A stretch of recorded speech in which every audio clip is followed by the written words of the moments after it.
Hello everyone, this is Yungang with Labii. Today I want to give you a tutorial on how to set up the AI features in the column widget like the text and the multi-line text widget. To do that, you can just simply open the configuration of any of the text columns. And then once you open, you can go to the edit button of the configuration.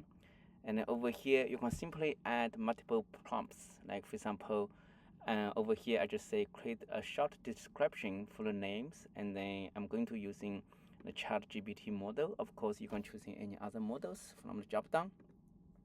And then you can customize the button text as well as the icon. And with that, just simply click the submit, and then a whole new button is being generated. So with that, you will see this kind of generated button will be shows up. And then the only thing you need to do, like when you're using it, just simply click this button, and then it will using the AI features and generated all the descriptions for the title shows up over here.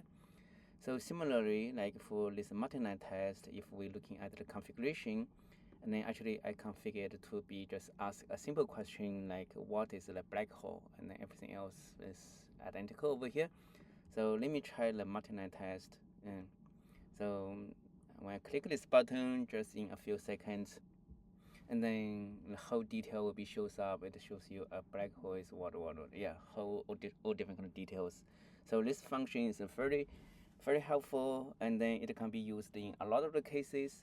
One of the example case can be like, for example, over here, like when you need to create the LinkedIn post, you just need to simply create this kind of button shows up over here. It can be in different with the professional tone, with the concept tone, with the thoughtful tone, like or create a LinkedIn share details for a video on and on. So you can create multiple buttons, very easy and convenient on and on. Or you can create something similar. Say I want to generate a post for the Twitter or the X. So as you see from here.